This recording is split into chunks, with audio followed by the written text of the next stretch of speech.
On these cold October mornings when the trees are going bare and the smells of frost and fruit and wood smoke linger in the air,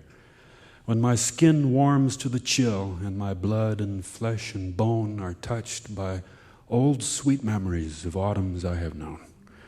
the excitement of the senses waking up in cold, dim dawn to the smell of woolen blanket, and downstairs the coffee on, and my mother's voice much louder on her third and final call, and the tingling of the skin when I jump out and down the hall and ran into the bathroom across the cold wood floor, and the shrinking of the loins when I stood and dropped my drawers and reached and turned the faucet on and took the bar of soap and got into that shower full of fear and shame and hope. It was an old shower that my father had hooked up, a nozzle on a long lead pipe that rose above the tub like a post at executions where you're tied up with a knot, naked with your eyes shut, waiting for the fatal shot. My father was no plumber. He built the shower from plans that he saw in a magazine, perhaps Modern Romance. For this shower was so sensitive and moody, if someone downstairs turned on a faucet before your shower was done, even for a second, suddenly the gentle flow of comforting warm water turned frigidissimo, and the victim stood there frozen, helpless and surprised by a sudden loss of vision as his eyeballs crystallized, and the pain throughout his body from the frostbite in the blood, and his skin turned white and rigid, and his heart stopped with a thud. But to freeze a body is gentle compared to when you boil it, which happened in this shower if somebody flushed a toilet.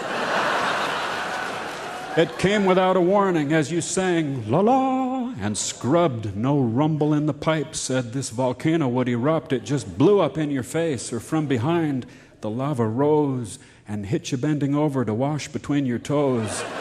And you sprang up in great agony and yelled and tried to run and slipped and fell down in a heap, medium well done. Another Christian martyr in the flames trying to pray, "Oh Lord, forgive that person, but please not right away." Yes, I had some spiritual moments in that shower of my youth, moments when the water seemed to thunder down with truth upon my naked body, when I had a carnal thought and enjoyed and dwelled upon it, though I knew that I should not, but allowed myself to daydream in the regions of desire. Did the Lord reach out and flush to strike me down with liquid fire?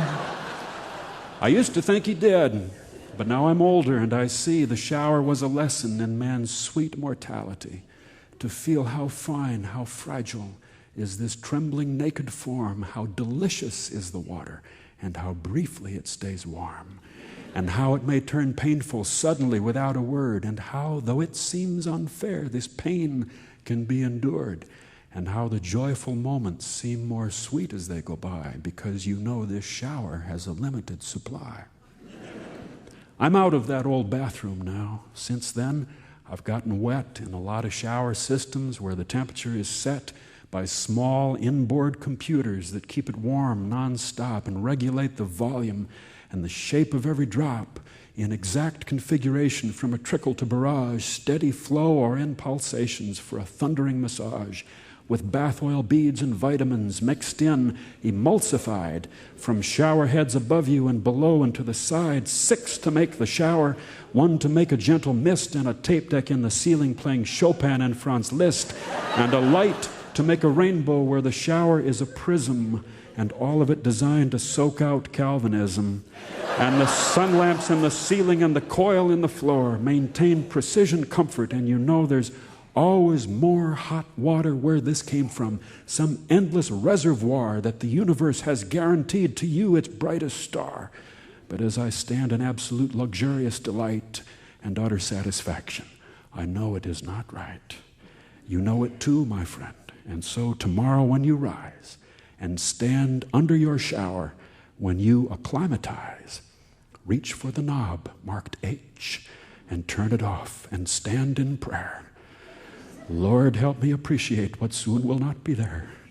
And may I be more thankful, more wakeful unto thee, and more aware of sinful pride, my own complacency, and less inclined to take for granted the gifts I get from you. I thank you now for everyone, and praise and honor, woo, and stand in your creation with proper reverent awe, and look upon these wonders with joyful spirit. Ah! And finally, in conclusion, may I just say amen, and open your eyes, turn on the warm, and now be clean again.